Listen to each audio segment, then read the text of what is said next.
Okay, Ready, Karen? meeting will please come to order. This is a duly advertised meeting of the Joliet Zoning Board of Appeals. In our capacity, we hear petitions for relief from the strict provisions of our city ordinance. In matters of this type, the decision of this board is final. In respect, it does not go to the mayor or the city council for any further action.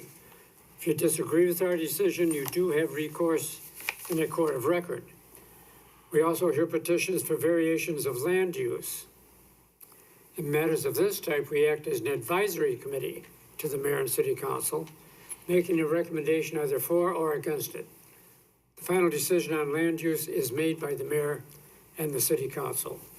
Secretary, call the poll. Ms. Sappert? Here. Mr. Alessio? Here. Mr. McShane? Here. Mr. Noctree? Here. Mr. Riggs? Here. Ms. Rohr? Here. Mr. Hennessy? Here.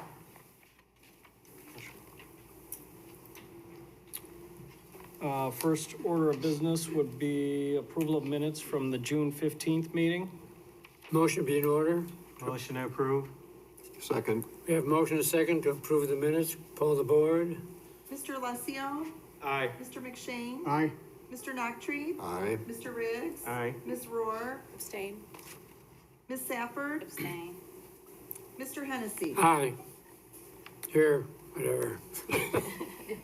Next would be citizens to be heard on agenda items. Anybody that would like to speak on an agenda item now can. The petitioner will be called when their case is called, and also we allow other citizens to be heard when the case is called. But if somebody wanted to speak now, they could.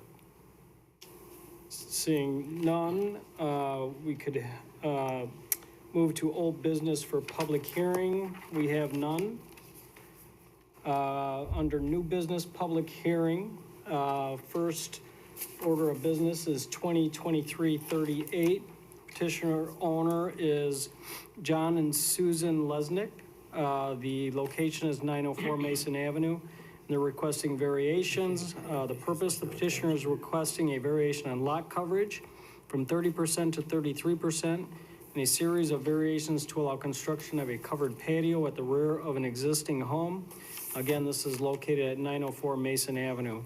Section 47-17.29 of the city zoning ordinance states that no more than 30% of the ground area of any residential lot may be covered by structures.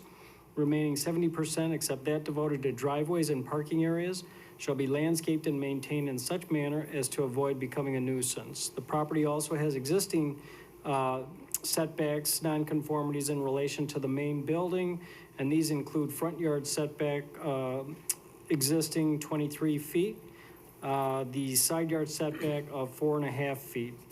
Section 47-17.223, nonconforming structures of the zoning ordinance allows these pre-existing nonconformities to remain if the structures are not enlarged or altered in a way that increases their nonconformities. In granting these would be allowed through in perpetuity. The zoning board will make the final decision on whether the requested variations are approved or denied. Under site-specific information, the subject property contains a single-family residential dwelling that was built in 1929. Property also contains a detached two-car garage that is approximately 370 square feet in size. Covered patio would be approximately 358 square feet in size and would extend out approximately 16 feet from the rear southern wall of the main building. Patio would be approximately 22.4 feet wide. The underlying concrete pad would be slightly larger at a dimension of 26.67 feet long by 18 feet wide. Elevations of the proposed patio addition have been included in the staff report packet. The roof of the patio will feature shingles that will match the roof of the existing main building. Decorative brick and concrete caps will surround the anchor posts to the footings below. Under surrounding zoning, land use, and character, the property is located near the Cathedral area neighborhood of Joliet and resembles other early 20th century homes that have been built in the area. As many of these properties have been improved over time, neighborhood has seen a variety of similar additions constructed. Surrounding zoning is R2 single-family residential on all sides, and the property abuts single-family residences on all sides. Under applicable regulations, section 47-17.29, percentage of ground cover, 4764 yard and lot requirements in the R2 zoning district, 4717.223A non-conforming structures, and 47-19.8 criteria for granting variation, and you could refer to the attachment for that. Under discussion, the petitioners are requesting a variation on lot coverage from 30 to 33%, and a series of variations to allow construction of a covered patio at the rear of an existing home located at 904 Mason Avenue. The petitioner wishes to create additional outdoor living space and to increase their property value. It appears that the covered patio addition will be built in a manner that will complement the existing aesthetic of the property's main building and detached two-car garage. Existing concrete driveway that leads up to the two-car detached garage, property's southwest corner, eliminates a portion of the rear yard's permeable surface area. Proposed patio addition would further decrease the property's overall permeable surface area, leaving a small amount of green space in the rear yard. Still, this is a common occurrence for properties that have been improved upon in and near the Cathedral area neighborhood. According to the submitted survey, the covered patio addition would only increase the overall lot coverage on the property from 30 to 33%, which staff considers a minor increase from the allowable limit of 30% lot coverage structures. Furthermore, the property contains a generous amount of side and rear front green space that can be used as private open space or landscaping. Finding of facts needed to support the requested variation is established a hardship that warrants the requested variations. The main building was built in 1929 and predates city zoning ordinance. The R2 zoning designation was applied to the subject property in 1971. The front yard and east side yard setbacks have been legally non-conforming since this time.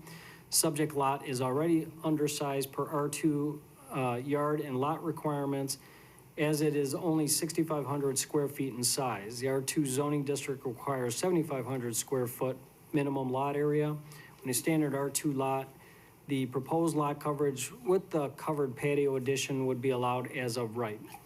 If the zoning, under conditions, if the zoning board desires to approve the variation, staff would recommend the following be included. One, that all necessary building permits shall be obtained prior to construction of the covered patio, and that concludes our staff report.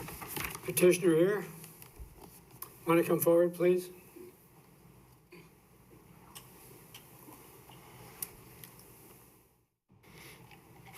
I must swear you in. Do you swear the evidence you're about to present to be the truth under penalty of law? I do. Your name and address.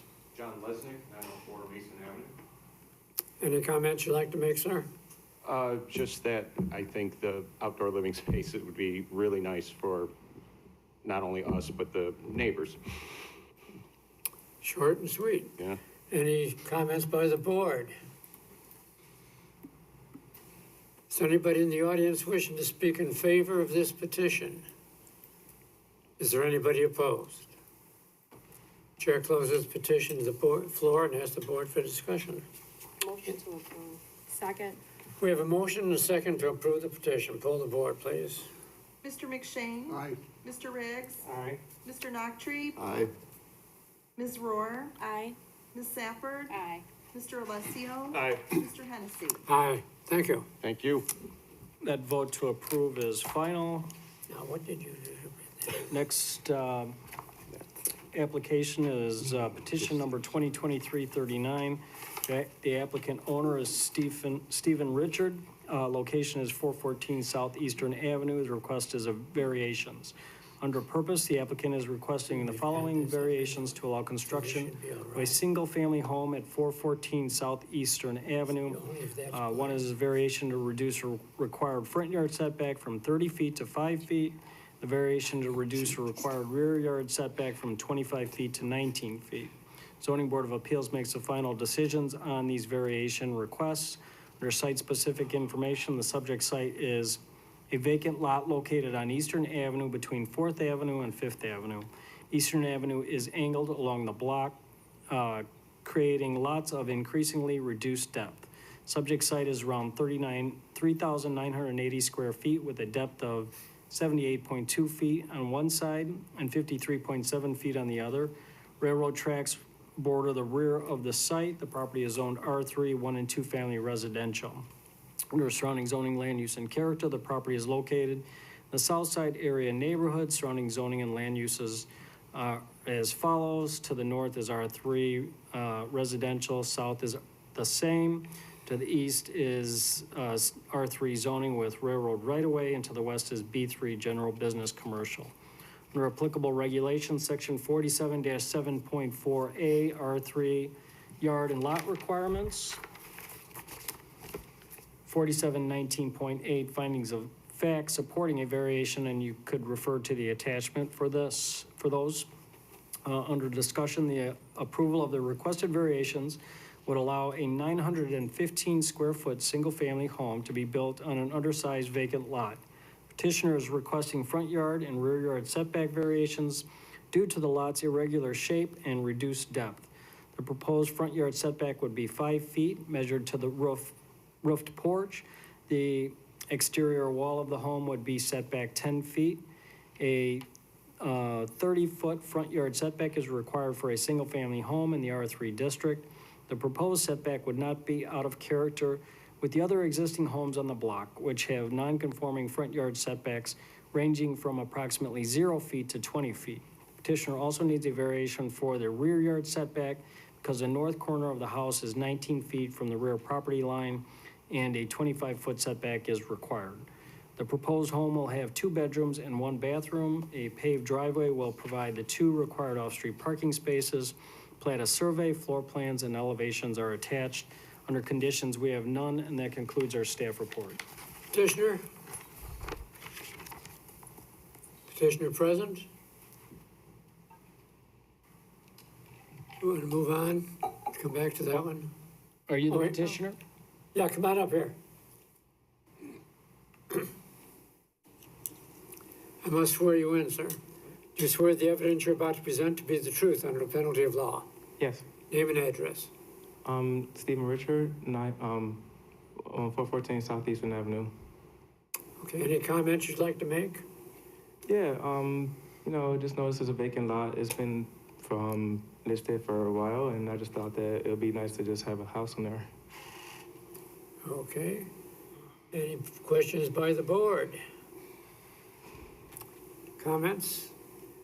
Anybody in the audience wishing to speak in favor of this petition? Is there anyone opposed? Chair closes the petition and asks the board for discussion and a motion. Motion to approve. Second. We have a motion to approve in 2 seconds. Mr. Noctree? Am I now voting? Oh. Yes. Aye. Mr. Riggs? Aye. Ms. Rohr? Aye. Ms. Safford? Aye. Mr. Alessio? Aye. Mr. McShane? Aye. Mr. Hennessy? Aye. That vote for approval is final.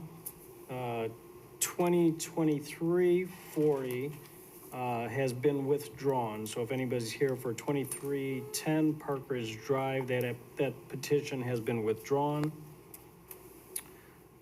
Next petition would be 2023-41. The applicant is Stratford Sign Sales LLC, Chris Fish. Owner, Black Duck Partners, doing business as Planet Fitness. Location is 3128 Voyager Lane.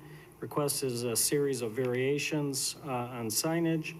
Under purpose, the petitioner is requesting the following variations on signage to allow 2 wall signs and a ground sign for a proposed Planet Fitness facility at 3128 Voyager Lane. These are variation to increase total permitted sign area from 120 square feet to 489 square feet. Variation to reduce the required setback for a pole sign from 15 feet to 2 feet. Variation to increase maximum height for a pole sign from 20 feet to 22 feet. Petitioner is also requesting the following variations to allow a wall sign for a future second tenant. This is variation to allow an additional wall sign at the property based on a formula of 2 square feet of signage per each linear feet of tenant frontage, and also a variation to increase total number of signs permitted from 3 to 4.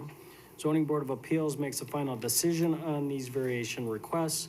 Under site-specific information, the subject site is the former Toys R Us building located near the southeastern edge of the Louis Joliet Mall at the southeastern corner of Voyager Lane and Ring Road. Property is 5 acres and contains an approximately 43,000 square foot building and adjacent surface parking lots. The building was completed in 1983 and occupied by Toys R Us till the store closed in 2018. Spirit Halloween has occupied the store seasonally since then. The building is currently being remodeled into 2 tenant spaces with Planet Fitness as the main tenant and an unknown second tenant. The property is Zone B2 Central Business District. Surrounding zoning, land use, and character, the property is surrounded by commercial uses that are all Zone B2 Central Business. The Louis Joliet Point Shopping Center is located to the east, and the Louis Joliet Mall property is located to the west. Applicable regulations are Section 47-17.21 signs and 47-17.213BB criteria for granting a sign variation. And again, you could refer to the attachment for that. Under discussion, the petitioner, Stratford Sign Sales LLC, on behalf of the property owner, seeks to install 2 wall signs and 1 ground sign for a new Planet Fitness facility. The property, like many of the properties surrounding the mall, has B2 zoning, which is more restrictive on signage than the B3 zoning district. Petitioner is requesting variations to allow signage within the B2 district that meets the requirements of a B3 district. Many other properties in this area have received approvals for similar requests. Petitioner is proposing 2 wall signs for Planet Fitness, 1 on each side of the mansard roof at the western corner of the building. Toys R Us previously had wall signs at these locations. Additionally, the petitioner would like to install a pole sign at the Ring Road entrance to the property. There are currently no ground signs for this property at either entrance. Pole sign would be set back approximately 50 feet from the street, but only 2 feet from property line because the site does not include the drainage ditch adjacent to the sidewalk. Therefore, the petitioner must request a variation to reduce the pole sign setback from 15 feet to 2 feet. Variation also needed for sign height because the proposed 22-foot tall pole sign exceeds the 20-foot permitted height of the B2 district, but would meet the 25-foot height requirement of the B3 district. The proposed pole sign would have a sign area of 80 square feet and have a 3-foot wide wrapped base. Proposed wall signs would be 253 square feet and 156 square feet area. Petitioner is also requesting a variation to allow the future second tenant to install a wall sign with maximum sign area equal to 2 feet of sign area for every lineal foot of tenant frontage. Total sign area at the site, including the second tenant wall sign, would be approximately 620 square feet. B3 sign requirements would allow up to 850 square feet of total sign area at this property. Approval of these variation requests would allow 3 wall signs and a pole sign at this location. The requested variations to allow B3 signage should not cause any negative effects on the surrounding area. Under conditions, we have none, and that concludes our staff report. Petitioner here.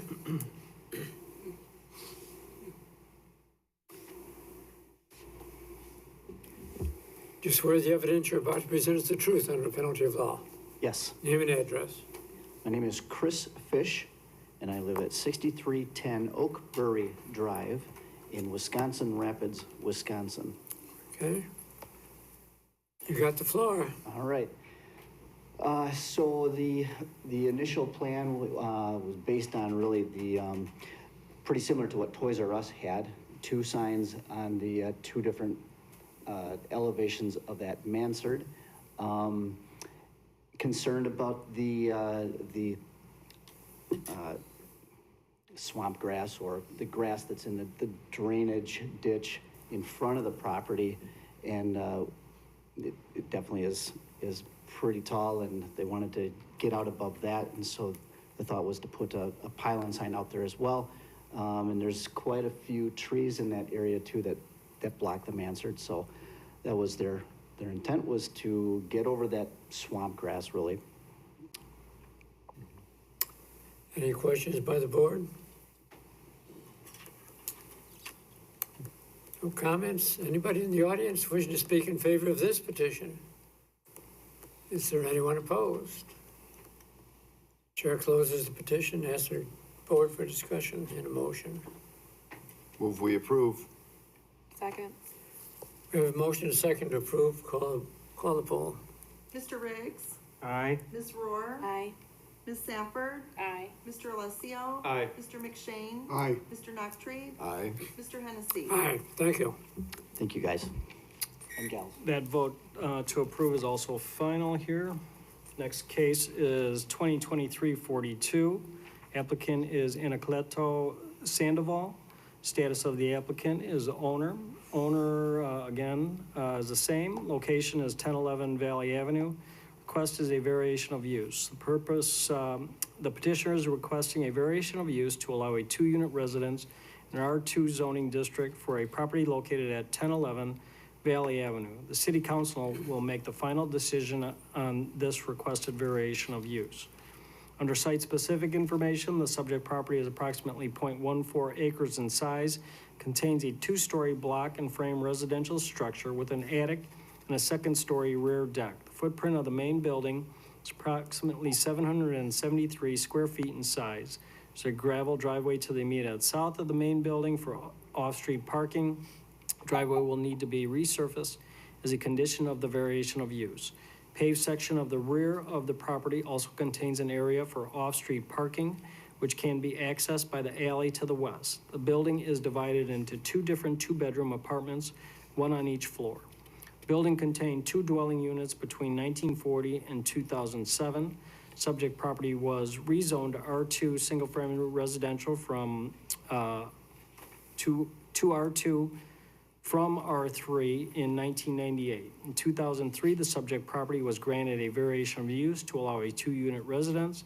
Variation of use was replaced in 2007 when the owner at the time converted the property into a single-family dwelling unit by adding an interior stairway between the first and second floors. The property no longer contains an interior stairway, as the second floor unit is currently accessed only by an exterior stairway to the rear deck, which then leads into the second floor dwelling unit. Each floor contains a separate kitchen in addition to separate bathrooms, bedrooms, and dwelling space. Two existing rental units were inspected for compliance with the city's property maintenance code on March 29th of this year. Both units contain some minor code violations. From that inspection, that still need to be remedied. In addition, the first floor unit needs to remedy the size of an egress window for emergency egress out of one of the bedrooms. Surrounding zoning, land use, and character, to the north is R2 single family, to the east is R2 open space, to the south is R2 vacant lot, to the west is R3 two-family residence. Under applicable regulations, section 47-17.28, variation of use, 47-19.8, criteria for granting a variation, and you could refer to the attachment, and 47-17-6, R2 single-family residential zoning district. Under discussion, the subject property has recently been converted back into a two-unit residence. Current owner stated that the existing two-unit configuration was in place when he purchased the property in 2021. Property is currently being rented out with two separate dwelling units, one on each floor. Structure has contained two dwelling units throughout most of its history. Surrounding neighborhood still contains several two-unit residences, including one to the immediate west of the subject property. Petitioner stated that demand for apartment units in this neighborhood is still high. If approved, the property owner will need to continue to work with the city's neighborhood services department to ensure that the units meet all applicable building and property maintenance codes, and that the first floor egress window meets the required net open area. Under conditions, if the zoning board of appeals approves the requested variation of use, staff recommends the following conditions be included. 1, within 6 months of the effective date of the variation of use ordinance, that the driveway extending off Valley Avenue be paved with concrete, bituminous concrete or other approved surface material in accordance with section 47-17.17J and other applicable ordinances. 2, that the two dwelling units remain as registered units within the city's rental inspection program. 3, that all outstanding building and property maintenance code violations are remedied as directed by the City of Joliet Department of Neighborhood Services. And 4, should the property be declared a public nuisance, shall be subject to a rehearing and a possible revocation of the variation of use. And that concludes our staff report. You said that there were some conditions that hadn't been met yet. Were those, Some violations, I think that Neighborhood Services picked up, but they were noted as minor violations like, egress windows, things like that. okay, those will have to be Yeah, fixed they before would any be action is taken? completed, Okay. as part of this, Petitioner here? if they were approved.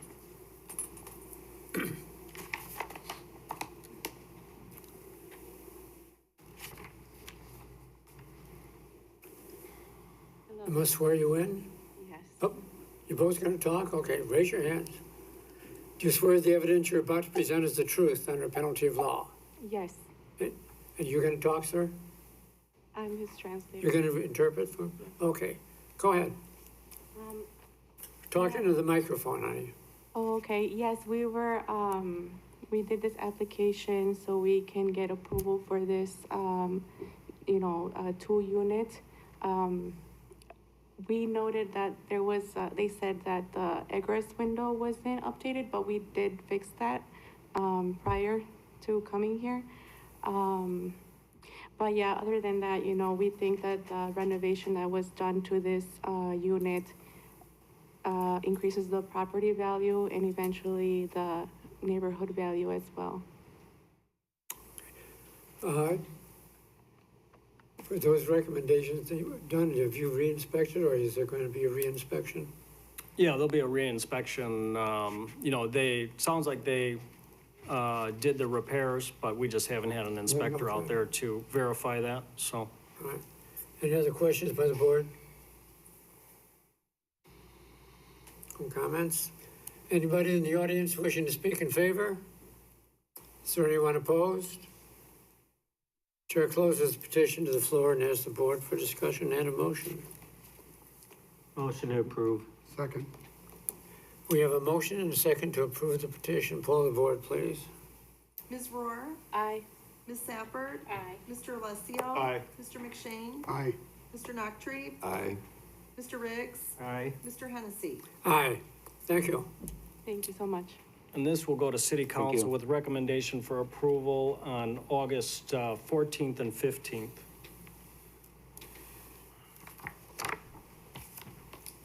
Next case is 2023-43. The applicant is Marie Barreros. Status of the applicant is the owner. The location is 425 North Hickory Street. Request is a variation of use. Under purpose, the petitioner is requesting a variation of use to allow a 2-unit residence in an R2 zoning district for property located at 425 North Hickory Street. City Council will make the final decision on the requested variation of use. Subject property is approximately 0.18 acres in size and contains a 2-story frame residence that contains a building footprint of approximately 1,635 square feet, including the front covered porch. The building contains 2 apartment dwelling units, 1 on each floor. The property owner is looking to rent out the second floor unit. Petitioner purchased the property in 2014, but has had only the first floor unit occupied during this time. The structure currently contains separate entrances for each unit, in addition to separate electric services and gas and water meters for each unit. Each unit contains 2 bedrooms. In addition to its own kitchen and living room, structure does not contain a common stairway between the first and second floor units. Driveway to the immediate south of the main building was recently resurfaced and can accommodate up to 4 vehicles for off-street parking. The subject property was rezoned from R5 high-density multifamily residential zoning to its existing R2 single-family zoning designation in 1998. City directories indicate that between 1920 and 1966, property had 2 dwelling units. Since 1967, the property has had just 1 tenant, according to city directories. However, the property was still listed as having 2 units, with 1 unit vacant in certain years since 1967.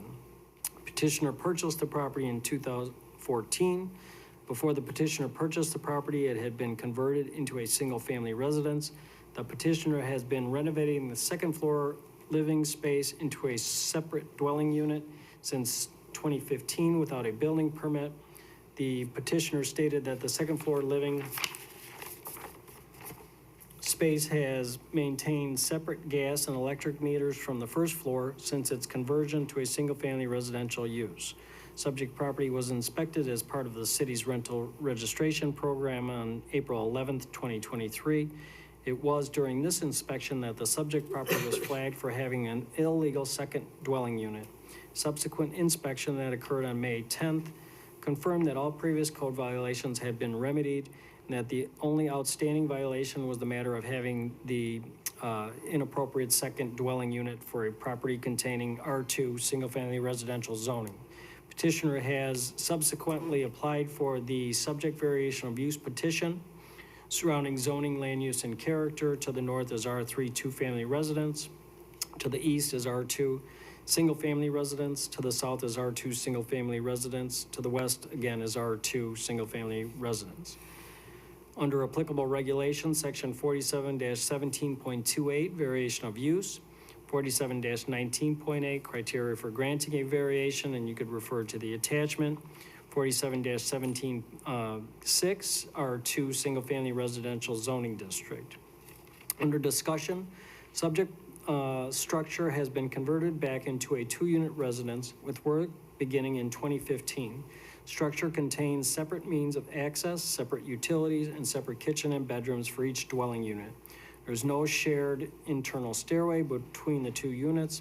While the property has featured a single-family residential use since 1967, much of the surrounding area was originally platted and zoned for higher density multifamily residential use. This development pattern can still be seen in the surrounding area. Several properties are zoned for R3 1 and 2 family zoning and contain two-unit dwellings. Under conditions, if the Zoning Board of Appeals approves a requested variation of use, the following conditions should be included. One, that the two dwelling units remain as registered units with the city's rental inspection program, and all code violations for building and property deficiencies be rectified in that program. Two, should the property be declared a public nuisance, it shall be subject to a rehearing and a possible revocation of the variation of use. That concludes our staff report. Petitioner present?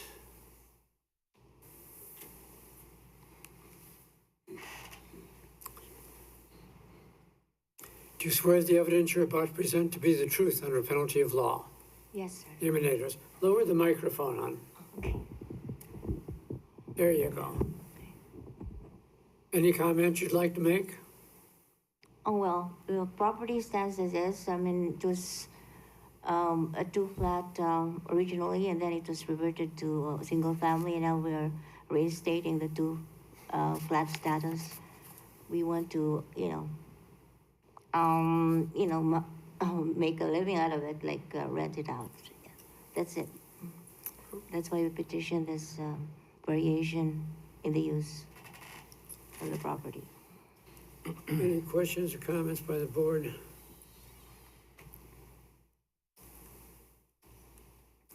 None? Anybody in the audience wish to speak in favor? Anyone opposed?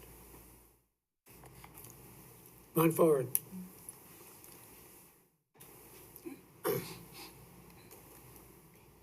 Yes, step aside. Do you swear the evidence you're about to present is the truth under penalty of law? I do. Name and address. Doug's Dornich, 430 North Center Street. Go ahead. And I would ask that no for the change over to the double multiple family housing. Reason being, it's just, we're trying to make that neighborhood better, and I just feel that single family housing is the way to go. That's all I had to say. Thank you. Anyone else wishing to speak? Is there anyone opposed? Chair closes the petition to the floor and asks the board for discussion. Motion to approve. Second. Have motion second to approve the petition. Poll the board. Ms. Safford? Aye. Mr. Alessio? Aye. Mr. McShane? Aye. Mr. Noctre? Aye. Mr. Riggs? Aye. Ms. Rohr? Aye. Mr. Hennessy? Although I agree with the comments that the gentleman made, the hardship imposed on the property owner with the single units and everything would be, I think, too extreme, so I therefore vote aye. So this would go to City Council August 14th and 15th with recommendation for approval. Next petition is 2023-44. The applicant is Castle Holding Group LLC. Status of the applicant is owner-developer. Location is 23525, 23551 South Humboldt Road, which was formerly Vetter Road. Request is a special use permit. Under purpose, the applicant is requesting a special use permit to allow a trucking facility for Legacy Express Trucking, again at 23525 and 23551 South Humboldt Road. Per the City of Joliet zoning ordinance, truck facilities may be allowed as special uses by the mayor and city council with the advice of the Zoning Board of Appeals in accordance with section 47-5.2. Site specific information. The 18-acre site is comprised of 2 parcels located in unincorporated Will County that contain vacant residential uses. Petitioner previously requested a special use permit to allow a truck and travel plaza with a truck terminal at this site. Zoning Board of Appeals heard this request at their November 17th, 2022 meeting and voted to recommend approval, but the petitioner did not bring the request to City Council for final action. Petitioner is now requesting this modified special use permit for a truck facility only. Subject site is currently under consideration for annexation zoning classification to I-1 light industrial zoning and approval of an annexation agreement. The Plan Commission heard this request at their November 17th, 2022 meeting and voted to recommend approval. The annexation petition has not yet gone before City Council for final action. The address for the subject site was advertised as Vetter Road in the previous petitions. September 2022, the City Council approved a street name change to Humboldt Road for the section of Vetter Road from Schweitzer Road to Centerpoint Way. The current petition for this site have been updated to reflect the name change.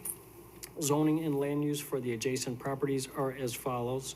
To the north is unincorporated Will County agriculture, undeveloped gas pipeline use. To the south is unincorporated Will County A1 agricultural residential use. To the east is City of Joliet I2 IT intermodal terminal industrial. To the west is City of Joliet IT intermodal terminal right-of-way and unincorporated Will County A1 agricultural residential use. Under applicable regulations, section 47-14.3D, B3 uses, all industrial districts, 47-14.2AD, special uses, all industrial districts, 47-5.2C, criteria for issuance of special use permit, and you could refer to the attachment. Under discussion, the petitioner, Castle Holding Group LLC, is requesting a special use permit to allow a truck parking and repair facility for Legacy Express Trucking and additional tenants. Legacy Express Trucking provides trucking and transportation services throughout the U.S. and specializes in intermodal shipments. They have been based in Joliet since 2015 and are currently located at 2800 Schweitzer Road. They operate around 120 trucks from their Joliet location. Proposed facility would serve 2 to 4 tenants, including Legacy. Legacy would initially park and repair around 50 of their trucks at this location with the plan to eventually move their full operations to this facility. The proposed repair and office building can accommodate up to 4 tenants. The petitioner expects the facility to cater to small to mid-size trucking businesses who can grow into the space, with fleets of around 20 to 30 trucks up to 100 to 120 trucks. Potential tenants could include both short and long haul operations. Trips to and from the site per day would depend on the nature of the company's occupying the site. The petitioner estimates that their current Schweitzer Road sites sees around 60 to 70 total trips per day for a fleet of 100 trucks. The proposed site plan includes a 45,000 square foot repair and office building, 317 trailer stalls, and 82 passenger car stalls. There are separate gated entrances for trucks and for passenger vehicles. Car access and parking areas would be gated to prevent cross-circulation with truck traffic. Storm detention is located at the east end of the site. Landscaping must include a 30-foot landscape area and berm along the west property line and a 15-foot landscape area with a solid fence along the south property line adjacent to residential property. Tree preservation plan will be required as part of the future landscaping plan. Fencing on the west street-facing side of the site must be decorative wrought iron. The proposed development will be required to comply with the city's non-residential design standards and the landscape and screening regulations. Sewer and water connection fees and development impact fees will be required. A payment in lieu of taxes, a pilot, will be required per the terms of the approved ordinance. Funds collected from the pilot will be used for adjacent city street maintenance. This property is subject to recapture fees for the Vetter Road improvements that were completed in 2022 as part of the Hubble Road Bridge project. Under conditions, if the zoning board desires to approve the special use permit, the following conditions would be included. 1, that the fencing on the west side of the site shall be decorative wrought iron. 2, that a landscape plan that meets city ordinance shall be submitted as part of the building permit plan set. 3, that the building shall comply with the city's non-residential design standards. 4, that the development shall be required to make a payment in lieu of taxes as per the terms of the ordinance. And 5, should the property be declared a public nuisance, it shall be subject to a rehearing and a possible revocation of the special use permit. And that concludes our staff report. I have a question of propriety. Can we issue a special use permit on property that hasn't even been annexed yet? You could recommend approval. The city council will make the ultimate decision on I'm this. aware of that, but is that, Yes. okay. Mm-hmm. I swear you in. Do you swear the evidence you're about to present is the truth under penalty of law? I do. Thank you, Mr. Chairman. As Jim said, we were before you on this very property last November. It had a large truck stop component at the time and a smaller truck terminal. Isaac Issa of is one of the principals and also one of the principals of Legacy Express, which is located on Schweitzer. So he eliminated the gas station portion, maintained his own use, and expanded that use. And the idea is really to bring some of those smaller users into the center point, into the intermodal footprint where they belong. You guys recommended approval last time, and we would ask that you recommend approval again. Any questions about his operation, Mr. Issa can answer.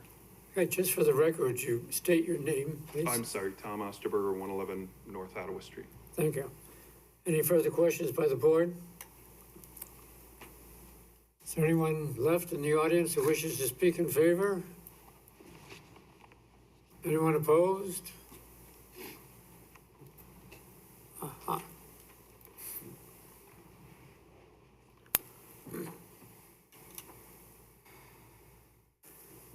Yes, as You earlier I swear the wanted evidence to. you're about to present is the truth under the penalty of law. Okay. Name and address. Name is Kathleen Garthis. I live down the street at 23656 South Federal Road, Elwood, Illinois. I live across the street, Jason, right across the street at the bottom of the hill there. And this facility is just not wanted here. We, the other residents, there are people still living out here, remaining residents that live on the road. We wish to pertain and keep our piece of quality here. With all this development going on, is just not right. The trucks coming down our road is not right. And I presented pictures there to you earlier. The pictures, if I just try to go out and get my mail at my mailbox, and you see the picture, you see the name on the truck, who is coming so close to me when I try to go out there my road and get my mail out of my mailbox. It's very dangerous. What you don't see on these pictures here is this is on a hill, and it's like, okay, trucks coming from the other way, they're not gonna be able to see trucks going in and out of this facility, over the top of that hill. You know, it's very dangerous. You know, Vetter Road, or Hobo Road as it's now called, is a very hilly road, and it should not be allowed. You know, there were other places this place could have went down Schweitzer, beyond Schweitzer Road down there. There's other flat land over there they could have bought and did this thing at. But no, they want to bring it right here to the last remaining residents that are living out here, you know, and just to disturb us. You know, it's gonna be constant trucks going in and out all day and night, all hours of the day and night. The air quality then would be closer, breathing these fumes from the trucks, because we all know these semi-trucks never turn their engines off. They run 24/7, 365 days a year. Can you imagine how many trucks that'd be across the street sitting there with their engines running and rumbling? You know, it's not like the trucks are quiet. They're noisy. And when they're the noisiest is when they take off. Go and stop. Be hearing nobody air brakes going off, or hearing rumbles of them trying to get their trucks moving. You know, the residents here remaining out here have been here for well over 20, 30 years, 40 years, 50, even close to 50 years. You know, I've been here almost 50 years of my life. You know, we don't deserve to have this. You know, we do not want this. We want to be able to keep quality of whatever was left of our quality of life. So I would ask that you guys oppose it. And by my pictures, you look at the pictures, look at the name on the picture, look at the truck that tried almost running me over when I just went and get my mail. Thank you. Anyone else wish to speak in opposition? Chair closes the petition to the floor and asks the board for discussion and a motion. Motion to approve. Second. We have a motion, second, to approve the petition. Poll the board, please. Mr. Alessio. Aye. Mr. McShane. Aye. Mr. Noctree. No. Mr. Riggs. Aye. Ms. Rohr. Aye. Ms. Safford. Aye. Mr. Hennessy. Aye. This petition will go to City Council on August 14th, 15th with recommendation for approval. Next order of business is new business, not for final action or recommendation. We have none. Under public comments is next. Anyone wanting to speak regarding non-agenda items are allowed a maximum of 4 minutes. Is there anybody that would like to speak on non-agenda items? Seeing none, the next agenda item would be adjournment. Motion to adjourn would be in order. So moved. Second. We have a motion, second, to adjourn the meeting. Poll the board. Mr. McShane. Aye. Mr. Noctree. Aye. Mr. Riggs. Aye. Ms. Rohr. Aye. Ms. Safford. Aye. Mr. Alessio. Aye. Mr. Hennessy. Aye.